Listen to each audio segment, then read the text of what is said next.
This is Dr. Bernadia Johnson, and here we go. When I was a little girl, I wanted to be a scientist. I wanted to be a scientist and a teacher. Unfortunately, there was no one in my network who encouraged that kind of thing, like a girl thinking about science as an area of interest. We lived in a southern town, Selma, Alabama, and there was a public library, but black people could not go to the white library. So it really is important to surround yourself or find mentors, people who can help you get to where you want to go in life. Well, I've been in positions where I've had to be an extrovert.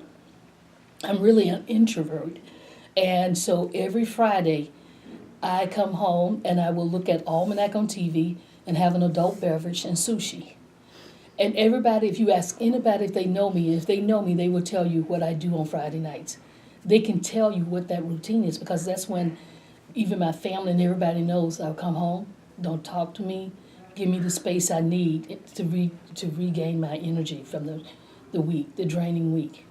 Sometimes you can lose a sense of yourself and your self-esteem. And you have to remember that you're a beautiful young woman. You have the intellect, you have the emotional intelligence to lead and to be an amazing woman that you're already developing into.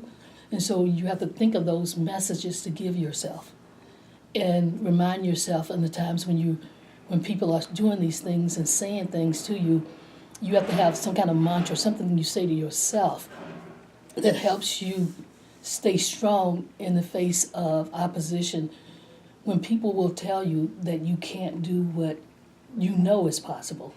With effort, with skill, with work, with support, you can do anything you want to. So if you want to do it, don't give up on a dream. Figure out how to make the dream come true. Well, I quickly learned when I met with the white males in the business community that I had to come in with facts and numbers, vision, facts, and numbers.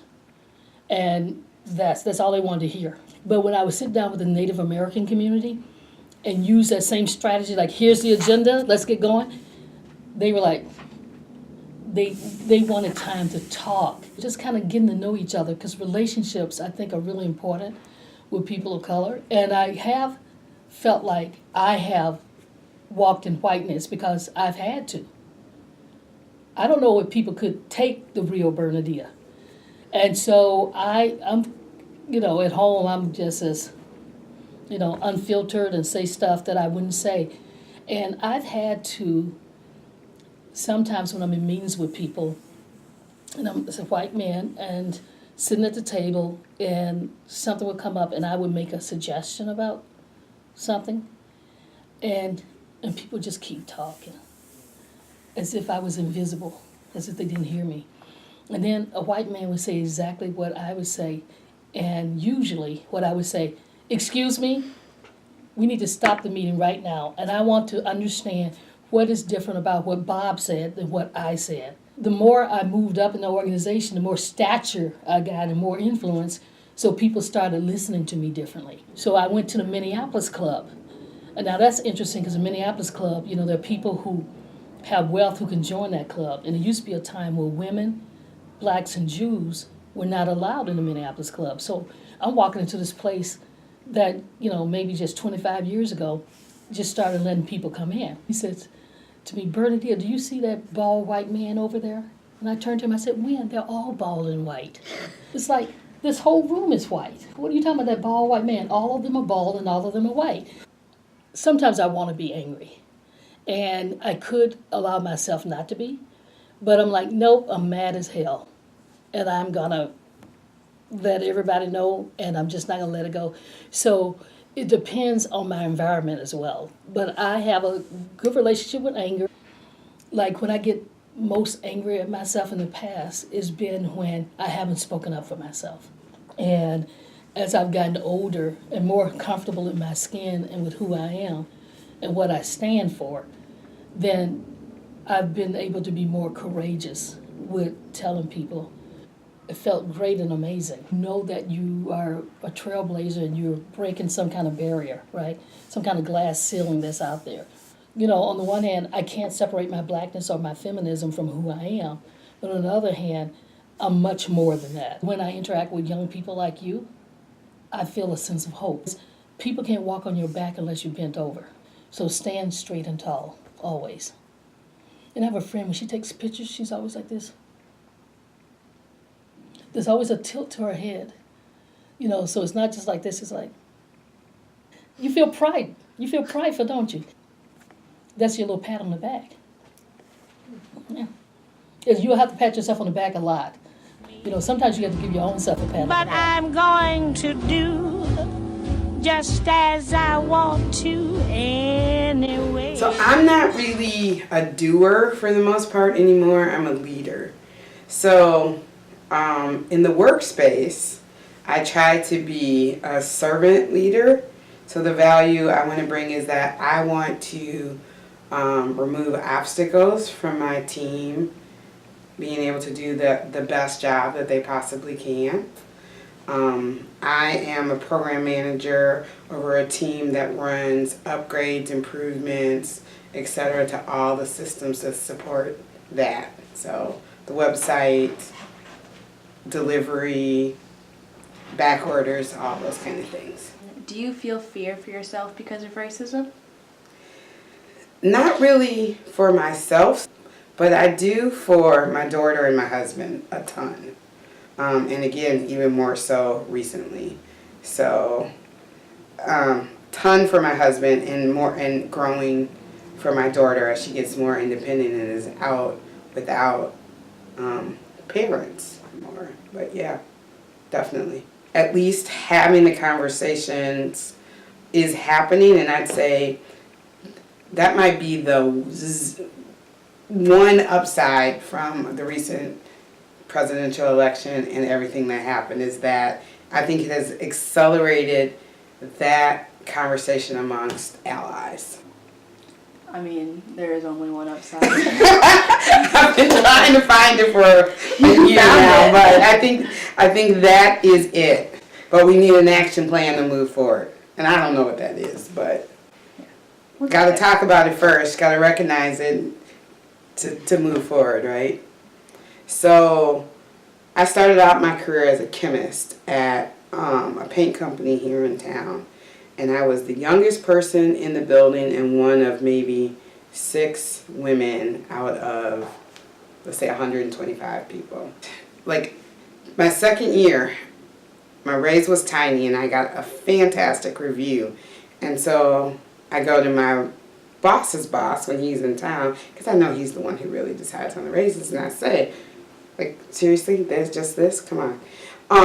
And he's like, well, budgets are constrained and I had to give it to so-and-so, a guy, because he has a family to support. But just like the inherent sexism. When he was like, oh yeah, just his family. I'm like, what? Do you know I'm paying for someone's college?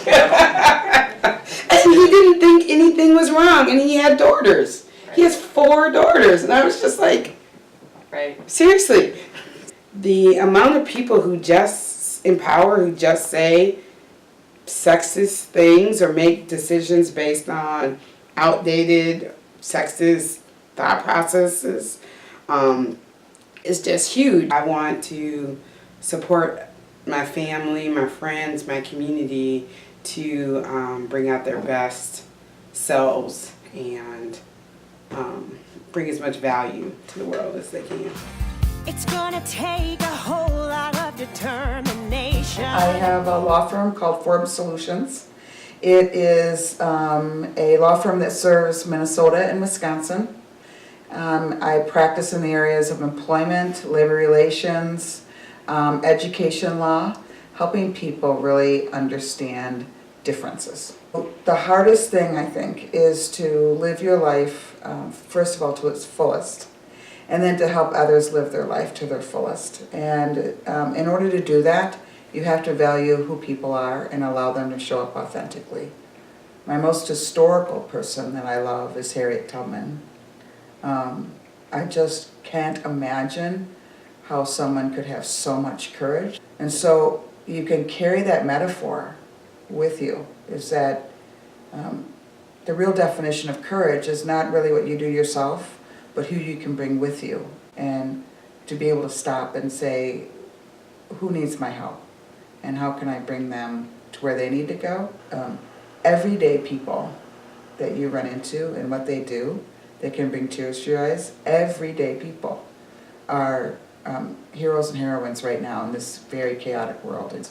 There's one particular woman in this coaching class that I admire, and I would probably define her as one of my everyday heroines, and that's just because she shows up. She has a prosthesis, has been through an incredible life of trauma. She has been through a lot of medical conditions that have left her so she doesn't have teeth, and she has just maybe once a month she's in the hospital for something. And she's only 50 years old. And she's challenged by a system that's requiring her to go out and find a job. And I know that her ability to find a job is going to be almost insurmountable. Yet she shows up every Tuesday for coaching class. She figures out how to take buses and trains. When she gets there, no matter what's going on in her life, she opens up the door and she is smiling because she's so excited to be there with other women and to be greeted. I love this woman. When I was in college and I figured out I wanted to go to law school, and I went and I said, I think I want to go. No, you shouldn't go to law school. You should be a paralegal. Law school is going to be too challenging for you, and there's not a lot of women, especially black women in there. I actually didn't go to law school for 2 years. When I was in law school, they said, well, you shouldn't really work in private practice because there's no one that works in private practice. So if I was you, if I had that to do all over again, no would always be my yes and instead. In other words, yes, you can do that, and then the and is, how can you do it in a way that's healthy, that's strong, that's going to get you through, that's going to make you successful. Black history, I just couldn't get enough of Black history because it was something that was so denied in high school. It was one chapter that we read in February, right, and it was always about slavery. Because I was from Canada, people would say, no, you know, you're not from Canada, you're really from Africa. You've got to be from, all blacks have to be from Africa. So I couldn't have my own history. There is no such thing as 100%, right? We are all biracial. I think that we code switch all the time. And I've had to do that in private practice when I was working in a law firm and I was the only black person in the law firm. You bet I had a code switch. I definitely had to be very aware that I was bilingual. And part of the reason why I worked for myself is because when I used to work for places, I did have my ideas taken from me, or they would say, oh no, that's not a good idea. And the next thing you know, someone else was doing that idea in my work. We have to start doing things for ourselves, and we have to start creating our own wealth and our own sense of stability, and we can no longer rely on a system that is racist to be able to make a way for us. We have to make our way for ourselves. And I think that the young generation is seeing that, and I can feel that sense of movement in that way. And they are so smart and so fast at being able to move forward in this world of technology. If you make sure you get your education, if you make sure that you figure out that you have a skill out there that the world needs, and you develop that no matter what it is, if it's art, if it's dance, if it's, you know, what you learn in life, that you hone that skill, and that you find a way that you will always be able to rely on yourself to overcome any barrier. I found a dream that I could speak to. So my job is I'm the Vice President of Government Affairs and Community Relations at Thomson Reuters. So I admire anybody who is, you know, giving of their time and their talent, because as Martin Luther King said, anybody can be great because anybody can serve. If you could go back in time, is there something you would say to yourself at my age? Have fun. Yeah, I'd say have fun. I mean, I had fun when I was 15. I went to the museum, I went to the library, you know, I read books, you know, I played games, you know, explore my mind, right? I mean, just have fun. What did you dream of being when you grew up? I think when I was very young, I dreamt of being a doctor. And I also liked the idea of a woman being a doctor, because when I was growing up, women weren't doctors. All the doctors were men. And I thought, well, looks like a really good job. Helping people, solving medical problems. And I guess I could be that. I want to be that. I want to help people. Because I remember times in the history of our country where the country was segregated. They were physically separated. There's a white door and there's a black door. You know, there's a front of the bus and the back of the bus. And so I've watched, you know, black people achieve a high level of civil rights in the country.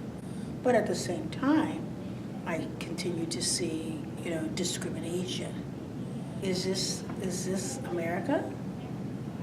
Or is this some throwback from, you know, a time long past?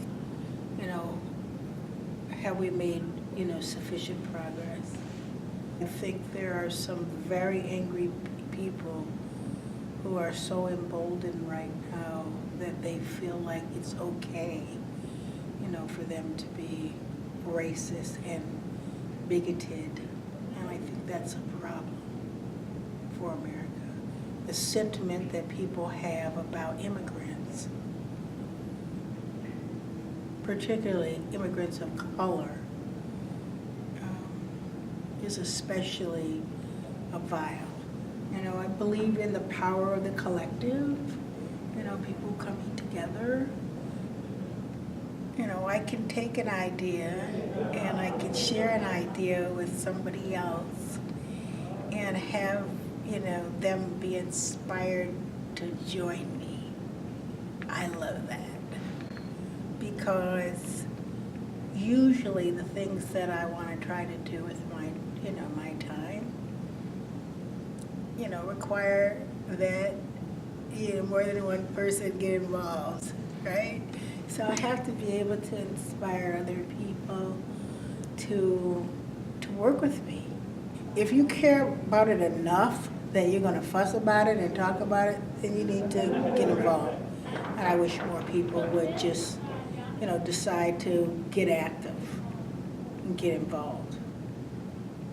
Just do it. Little swoosh. Swish. That's the speed, okay? That's the speed in which you do it, exactly. What do you see for the world ahead? Are you optimistic or do you feel hopeless about the future? I'm never hopeless. I'm always optimistic because I believe in the power of people. You know, we can harness that good and change the world. And if we can marshal more people to work for the good, then we can conquer, you know, the evil, and we can drive the bad out. It's within our power to do that. We just have to step into it. And the problems are solvable. You have to get started. We're so accustomed to putting Band-Aids on problems. Yeah. Like the saying, a Band-Aid over a bullet hole. Yeah, give me a break. It doesn't work. It doesn't make sense. And we all know it. So we need to stop doing that. Do something else. Do something different. Yeah. You know, to just be reminded, you know, about the emotional roller coaster that Black people in America have been on for a long time. Remember I said up and down, things get good and then they go crazy again and they go good. It's just a roller coaster. So reading some of the Black poets, I have an opportunity to just, you know, get into, you know, a different moment and a different time. And that author, through their words, that writer, through their words, could take me to faraway places. Well, one of the things that I will tell you is that when I was first elected the mayor of Minneapolis, I was one of a few African American women who had achieved that. I'm actually happy to tell you that 20 years later, there's actually a lot more black women who have been elected, mayors and senators, etc. It's been a long time coming, and certainly our progress has been, slower than white women. Just in the last election, an African American woman who's 30 years old was elected the mayor of Compton, California. There was a black woman elected the mayor of Cambridge, Massachusetts. The city of Baltimore has had 2 African American, women mayors in the last, 10 years. When I was first elected the mayor, there was just a handful of people. Those numbers are growing. And there's also other women of color who've been elected mayors. So there's Latina women and others. And so there's hope. There's hope. And as I said, I'm always the optimist. And I think that we'll continue to make progress. It's a new life for me, yeah. It's a new dawn, it's a new day. It's a new life for me. Could you describe your job for me? Yes, I'm principal here at Southwest High School, interim principal for 1 year. Well, I wear many hats. My favorite hat to wear is working with students and spending time with them. So I've always had a desire to be in education and to teach, and that's my passion and my love.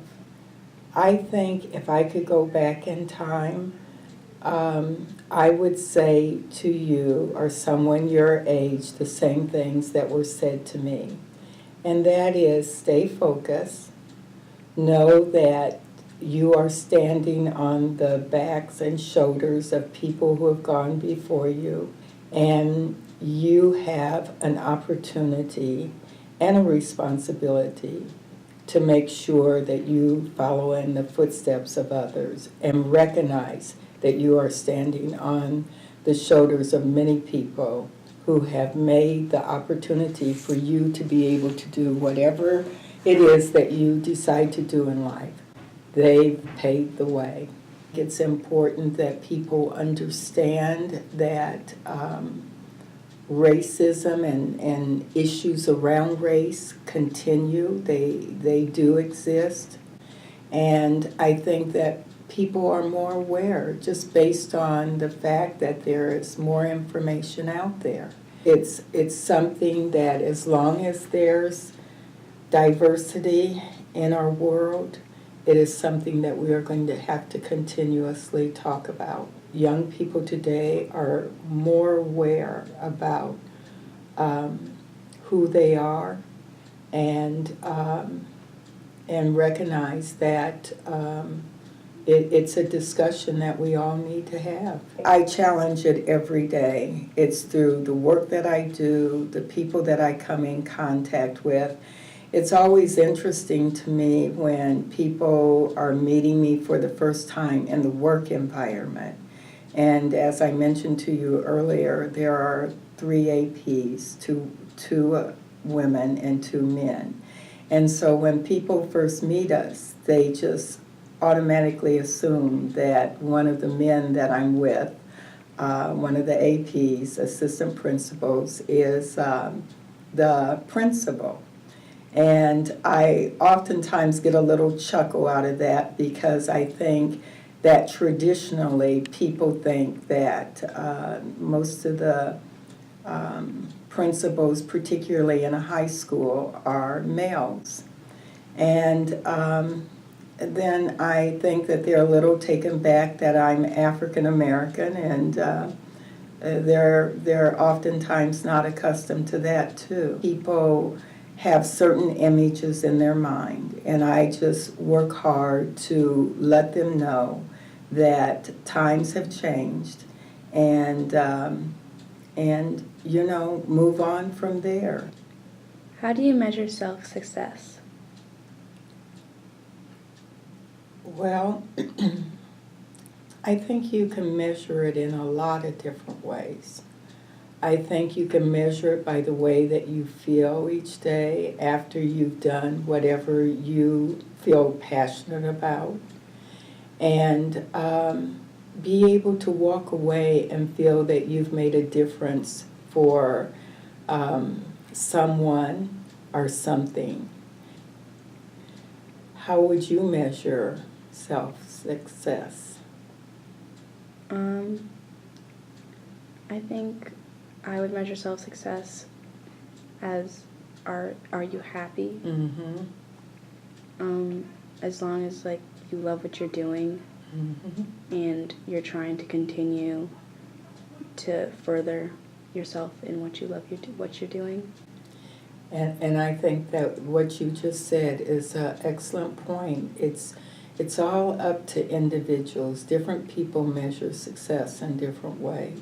You know, my work environment, I bring one part of me, and, you know, the professional piece. And then when I'm with family and friends, there's a whole nother part of who I am. I definitely don't feel hopeless. I feel excited and positive about the future. And when I meet and talk to the high school students and I hear about their future and the things that they are doing and their concerns and their interests and their passions, I am here to say that we have lots of smart students doing lots of good things. I grew up in Des Moines, Iowa. There were very few students of color. And so I can remember sitting in classrooms and with students whose comments were always not kind or nice. I had family and friends who were really supportive. We just knew that there were just certain things that we had to do well and probably better. There were lots of challenges growing up and being one of the few families and people of color. Boys were in the top math classes, and I was always intimidated by that. And I can remember wanting to take a computer class. And that was back in the time when computers were not what you're thinking about computers. They were more reel to reel, and you wrote your own language for the computer. And you had to have a strong background in math. And I can remember standing at the door of that computer class, peering in, and all I saw were white boys in that class, and that was just enough to make me want to be in the class, because it signified to me that that was not a place that I could be. I had been a little more encouraged and pushed in a different way, that I may have made some different decisions. I don't know. I'm in a group project Mm-hmm. in my math class online, Mm-hmm. and I see like the pictures of people, Mm-hmm. and they're all white men, and it's me. But I'm the group leader, so. What am I most thankful for? I would have to say my faith, my husband, family, and friends. And then all the other things are just blessings. Gotta end it on a high note. You got it. I work at United as a human capital analytics partner. It's a role that helps people use employee data better and use statistics to predict how employees will behave over time.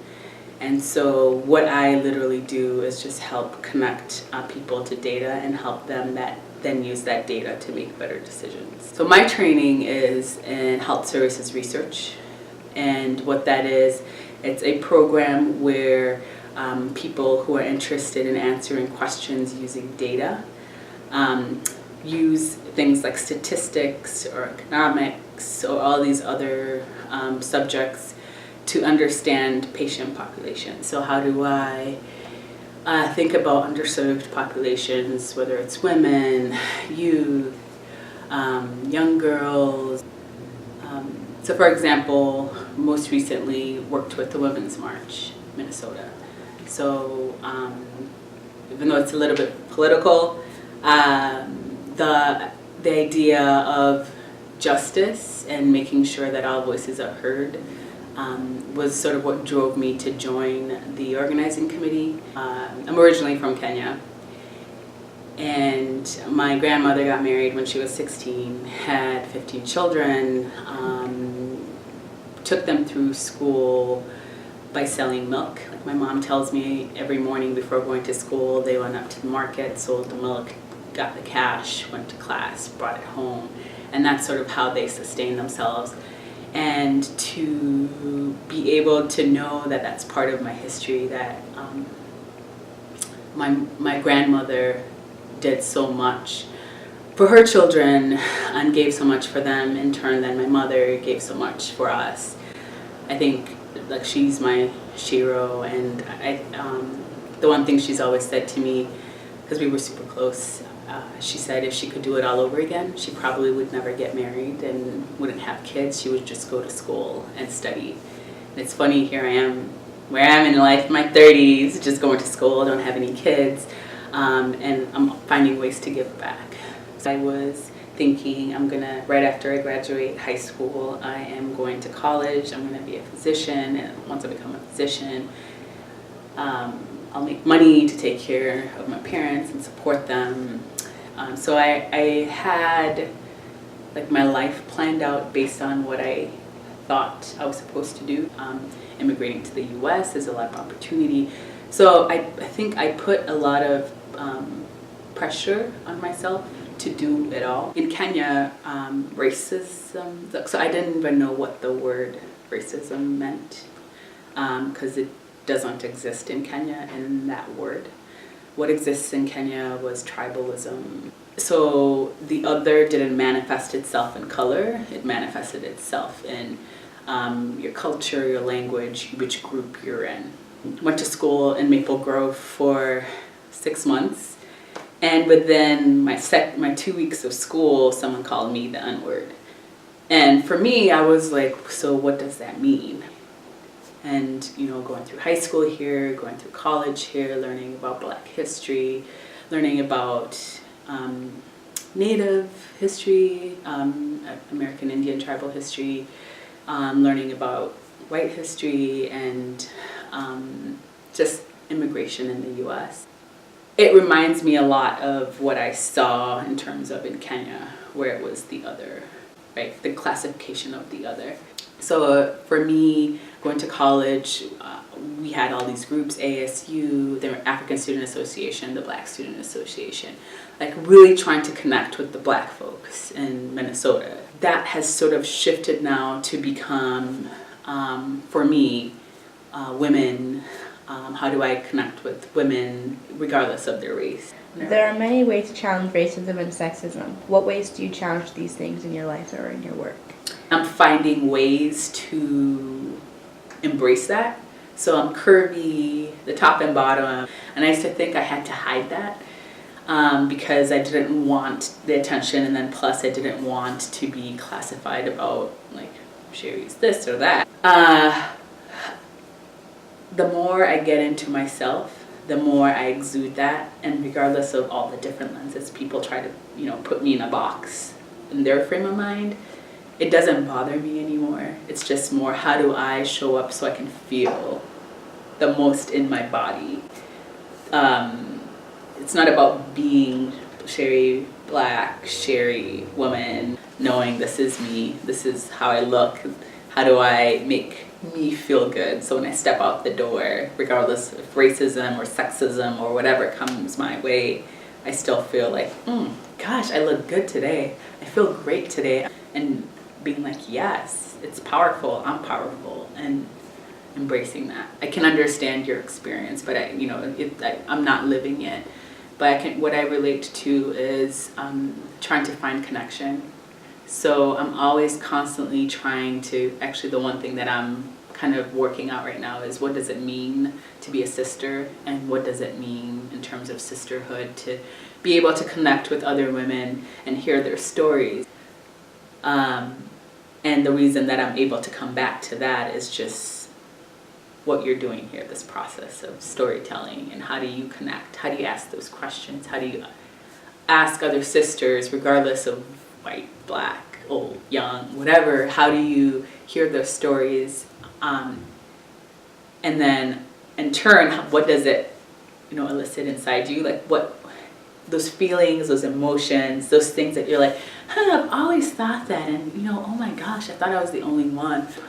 My wish and my hope to you is that you find what you're looking for. I hope that maybe one or two things can help you on your journey, because this is also helping me on my journey. Yeah, I'm really grateful to just be here and be present.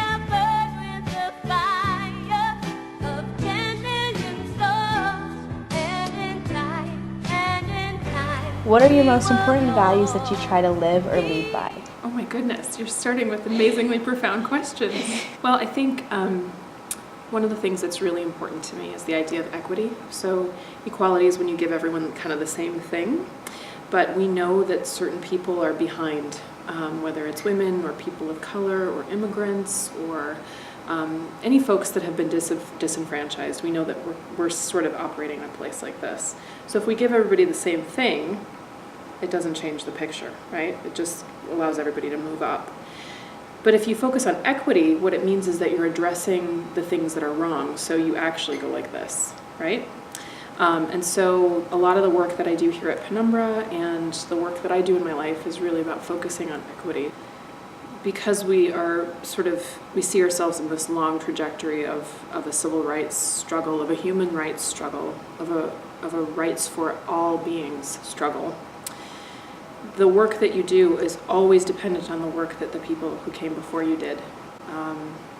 And so I think there are a lot of people, my own ancestors, the brave artists that have created space in the world for truth to be told. Those are the people that I really admire. In recent years, I think, we were in a space, especially with the advent of the first African American president.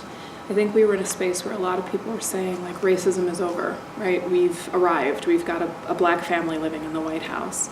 But I think what we saw is that we were watching Barack Obama's candidacy in 2008 and before, and then his entire tenure as president, there was a tremendous outpouring of racism. I think the conversation is different today in that it's undeniable that racism exists in the United States. It's undeniable that it is not something that's going to die with an older generation. There are young people who believe wholeheartedly in notions of white supremacy. Yep, we knew it was still there, As polite as we became as a society, we knew it was still underneath the surface. I think part of being African American is sometimes holding back who we are and making sure that we can navigate white culture in a way that makes it so we can be successful. Do you feel you have different parts of yourself you present to the world versus personal life, friends, and family because of racism? Oh, absolutely. How old are you again? 15. Okay, so your questions are brilliant. We call that code switching. The idea of presenting one sort of facet of your life and self in front of certain people and offering another part of yourself to other people. I was growing up in your age, my dad would always tell me, you have to be twice as good to get half as much as what white folks might get. And I didn't realize then at the time that what he was talking about is white privilege. The idea that just by virtue of appearing white, certain people are afforded certain privileges that they may or may not want. And so I think being a person of color, you definitely learn how to adapt and how to situate yourself so that you're safe in various situations and environments, so that you can maintain your integrity and your sense of self, and you're not compromising, the deep ethics of who you are, and also so that you can negotiate with the people or the environment to get what you want or what you need out of it. And ideally, you don't have to compromise on any one of those things in order to do well and thrive in our society. But I think often we put people in positions where we say, that part of you I don't like. Can you leave that out there? And it's actually something that a lot of our actors experience when they work at other institutions, where they say, you know, that's a little too black, or that's a little, the code is, that's a little too street, or a little too ghetto. Can you, you know, and really what they're asking people to do is check certain parts of themselves at the door, and that's not fair. But it does happen. As kind of a pendulum, you know, it swings to a space of really problematic behavior, and then I hope that it'll swing back. I think you're seeing some of that right now with all of the reckoning that's happening with women in Hollywood, you know, calling out men who have abused their power, standing up and saying, you know, me too, and I won't stand for this, and I won't be silent, even though you've tried to force me to be. I think you see it in protests, the women's movement, the women's march that happened, that swept the entire nation. I mean, that was amazing. I try to find hope in the ways that people are standing up against, you know, some of the really frustrating and heartbreaking behavior that we're seeing, and just try to have solidarity with people. In my work, by trying to curate year-long experiences here at Penumbra for audiences to be able to hear from women directly, unfiltered, right? To hear from Black people directly, unfiltered, like to sit in this space and to center those voices, because there aren't a lot of spaces where those voices are at the center, you know, those.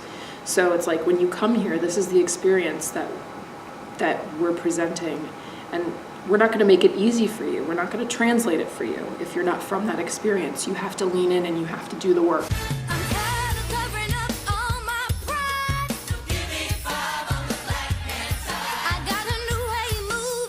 I am currently the co-artistic producing director of Pillsbury House Theater in South Minneapolis, which is a lot of words to say that I share the directorship of Pillsbury House Theater, as well as sharing the directorship of Pillsbury House Neighborhood Center.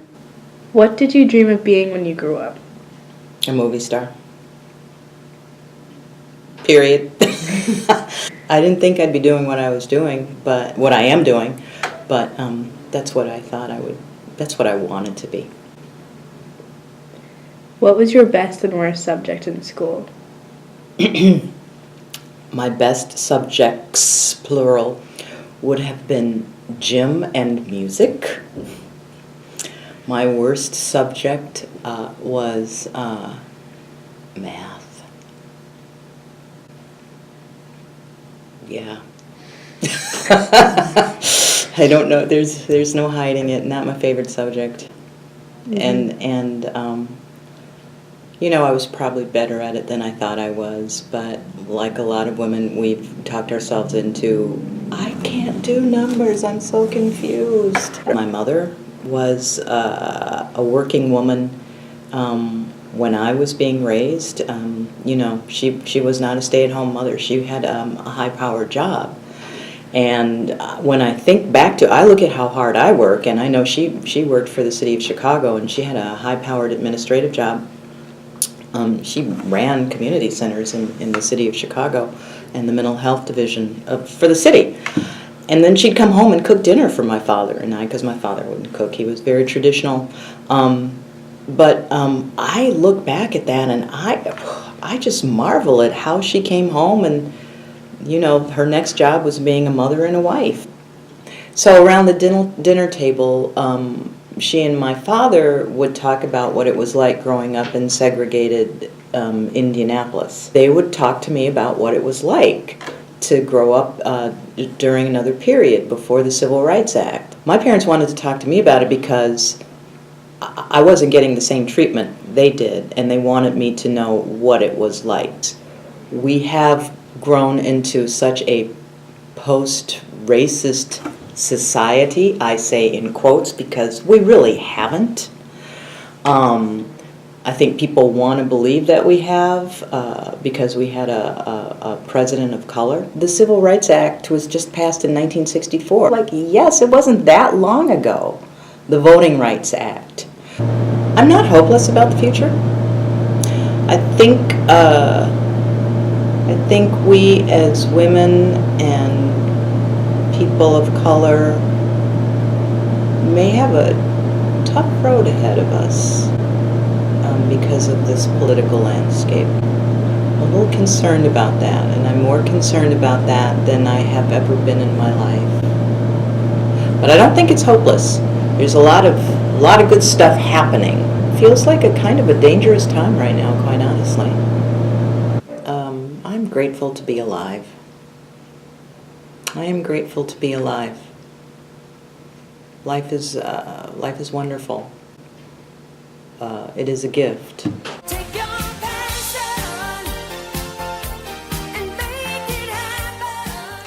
My current job is I lead a team of 18 developers. Some that do Java, some do mainframe coding, and others do database coding. My number one role model I don't think it's ever changed. It's my older brother. He's about 5 years older than me. He's an accountant, and he's a partner at an accounting firm here in Minnesota. We both went to the U of M, but so my mom, she had a couple kids very young.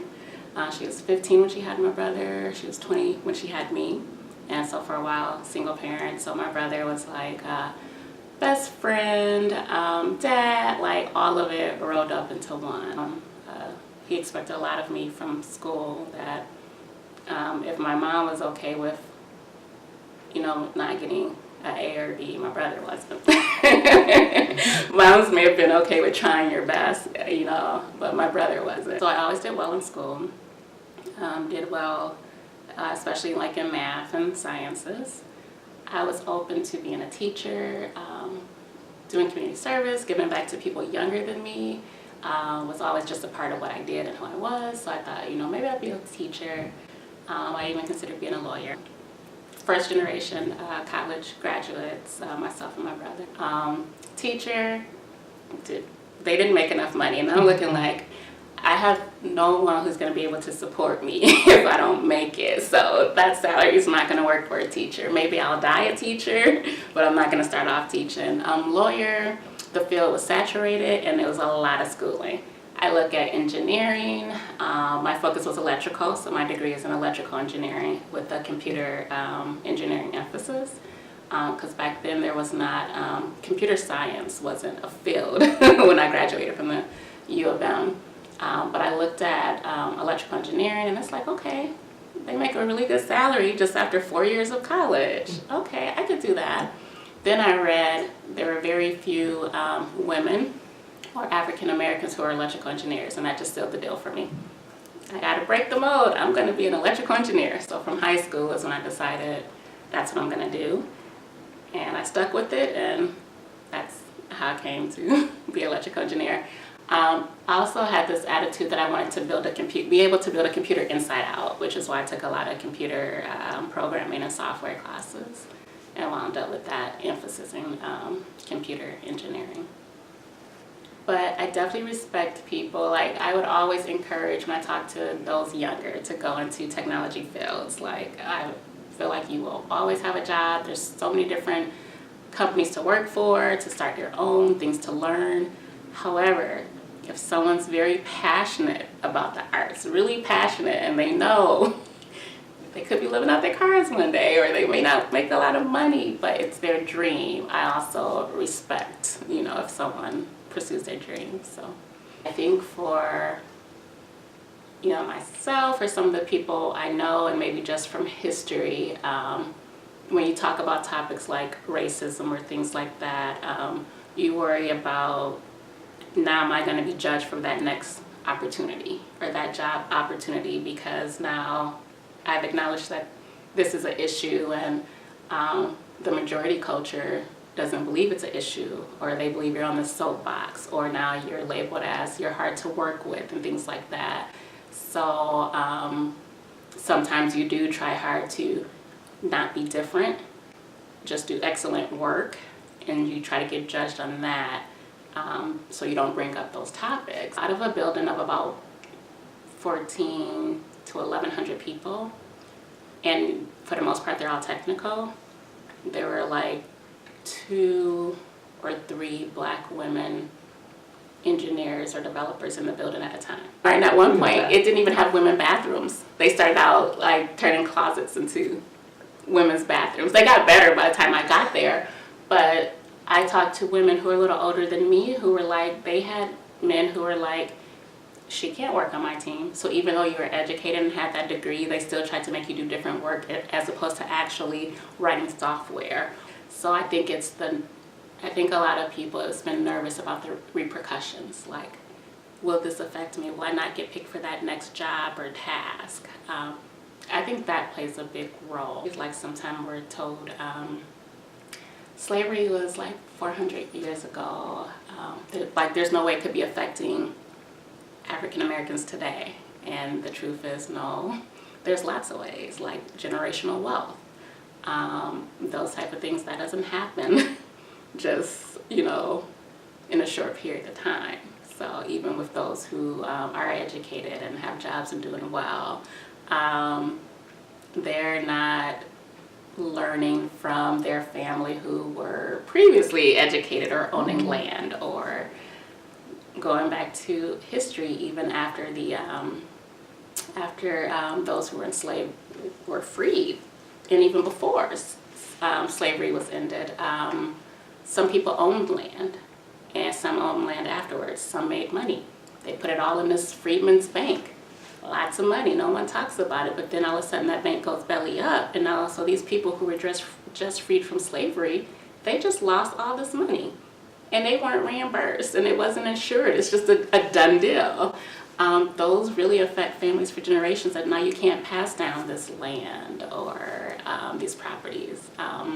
There's times where Black people who even owned land, they couldn't pass it down to their family. Laws prohibited them from doing that. And Hillary Clinton not becoming president, and she is like, I think she's probably overqualified. She's probably the most qualified person that ran for the presidency and lost it to the least qualified person. And honestly, as a woman and some of my friends we talk to and different things, we feel that way. And you sit back and you ask yourself, because you don't want to be that person like, all right, did I not get that job because I'm a woman, because I'm Black? Or did that person really deserve that job? And half of the time we've experienced where they didn't have the same qualifications as we did. They weren't as highly qualified as we were, but they had the network. There's other examples that we see it all the time. And now we've seen it on a national level with our current president. And so I think it's definitely helped in the sense that it's opened people's eyes who didn't know or hadn't seen it. So I will tell you, when I looked at your bio and the project you're doing, it makes me optimistic that, wow, we have young people who are definitely interested in technology and into their history. And things like that makes me optimistic that, okay, the younger generation coming up, they can definitely, do some things and take us in the right direction. What was that question again? Did that answer your question? Yeah. Those are some incredible questions. So I guess it's just are we brave enough? Are we brave enough? And are we strong enough? And are we willing to fight long enough? I know this isn't part of it, but like when I was coming in, I was like, I hope that I can say something that speaks to you in your spirit, that helps you walk through this tender moment that you're having, and that it helps you really get and feel grounded, and use that word grounded, and knowing that who you are exists within you, even though you don't know where it came from. Sometimes you have to encourage yourself. Sometimes you have to speak victory during the test. That's you.